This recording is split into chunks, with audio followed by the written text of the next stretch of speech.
فنکار کی بناتا ہے جو لائف میڈیا، فنکار کی بناتا ہے جو لائف میڈیا، فنکار کی بناتا ہے جو لائف میڈیا، فنکار کی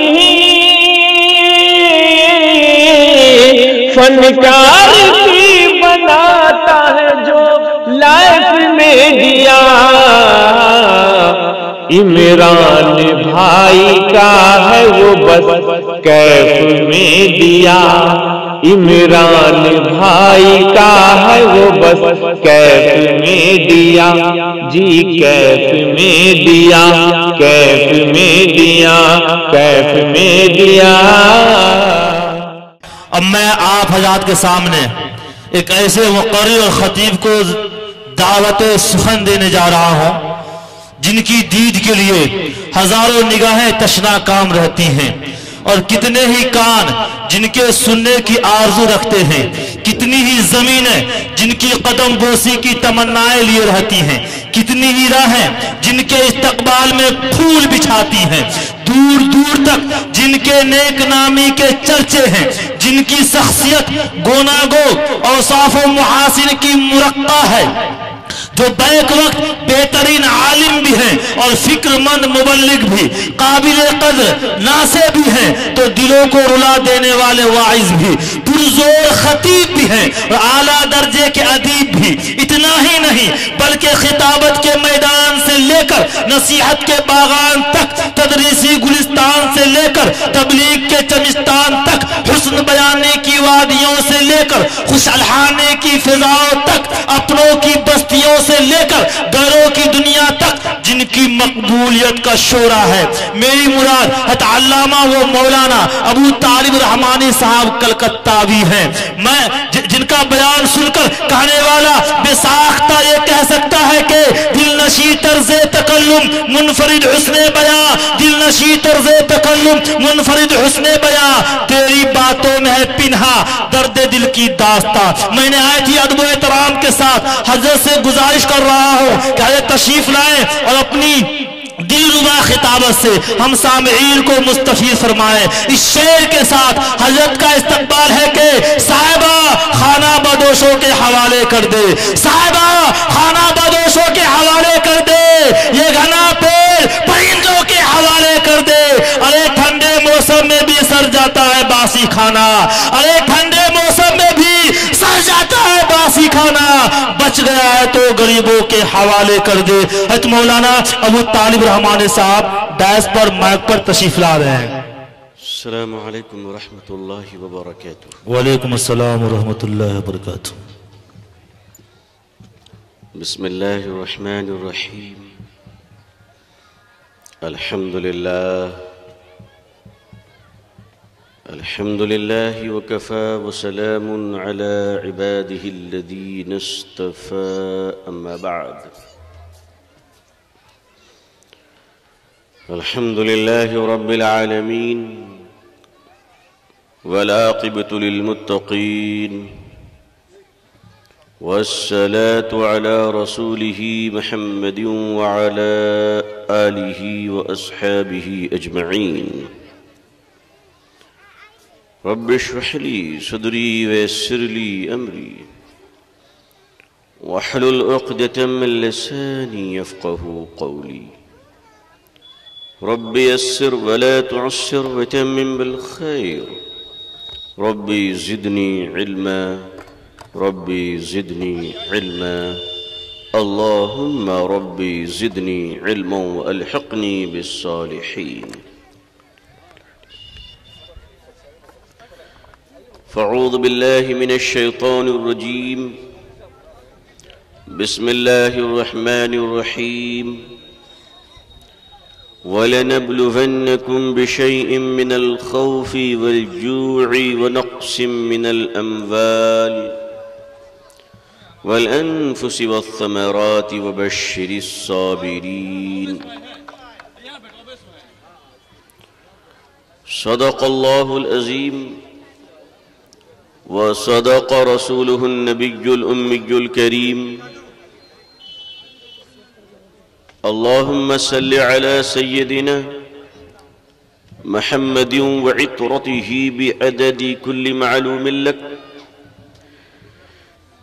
اللهم صل على سيدنا محمد عبدك ورسولك وعلى المؤمنين والمؤمنات والمسلمين والمسلمات.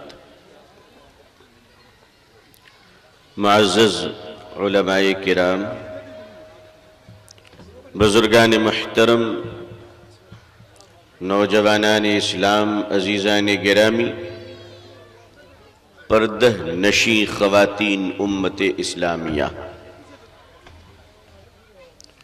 ابھی ہمارے معزز نقیب جلسہ جناب حضرت مولانا اظہار کلیمی صاحب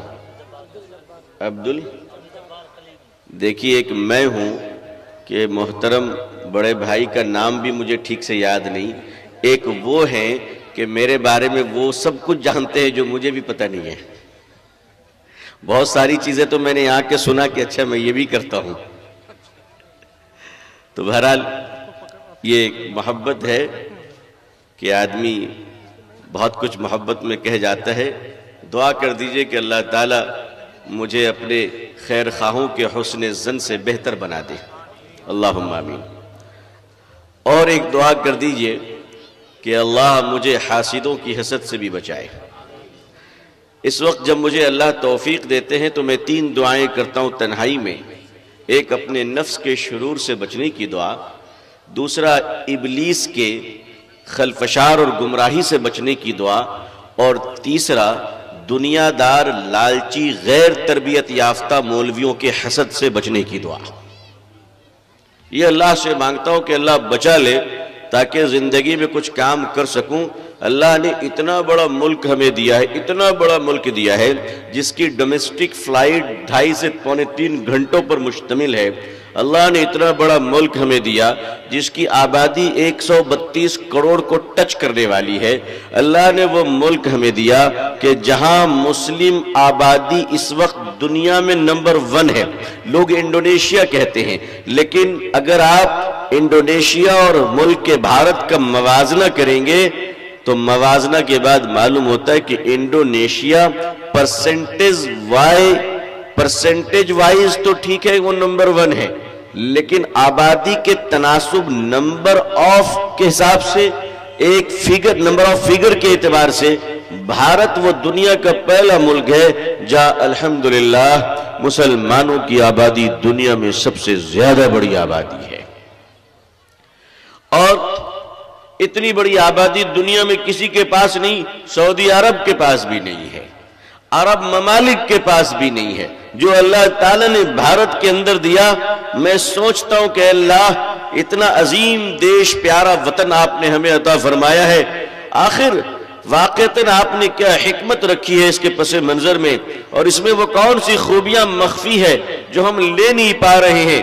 اور اتنے بڑے ملک میں، جس ملک کو لوگوں نے آرٹ اور پینٹس اور ڈرائنگ اور کلر سے سجایا ہو، جس ملک کو لوگوں نے پیڑ پودوں سے سجایا ہو، جس ملک کو لوگوں نے بڑی بڑی عمارتوں کے محیب سایوں سے سجایا ہو، جس ملک کو ثمر بکف لرستی شاخوں نے سجایا ہو، اس ملک کے مسلمان ہیں جنہوں نے اپنے پیشانی کے سجدوں سے بھارت کو سجایا ہے. اتنا بڑا عظیم ملک، اور اس ملک میں یہ حالات کیوں ہو رہے ہیں؟ اس دیش میں ہماری حیثیت کیوں بن گئی؟ ہماری دقت یہ ہے کہ ہم اپنی تمام تر ناکامیوں کے لیے دوسروں پر الزام لگاتے ہیں کہ صاحب ہماری ناکامی کا ذمہ دار فلانے مذہب والے ہیں، فلانے دھرم والے ہیں، فلانی ذات والے ہیں، فلانی پولیٹیکل پارٹی والے ہیں، فلانے گورنمنٹ ہیں، فلانے آفیسرز ہیں. عزیزان ملت، میں آپ سے سب صاف کہہ دوں اور واضح لفظوں میں کہہ دوں، دنیا میں ہماری بربادیوں کا ذمہ دار اس وقت کوئی بن سکتا ہے جب ہم خود نہ ہوں، لیکن اس وقت دنیا کی تاریخ میں اور ملک بھارت میں مسلمانوں کے زوال اور بربادی کا اگر کوئی ذمہ دار ہے تو وہ مسلمان خود ہے، کوئی دوسرا نہیں ہے. یہ بات کہنے کے لیے ذرا جرأت و ہمت چاہیے.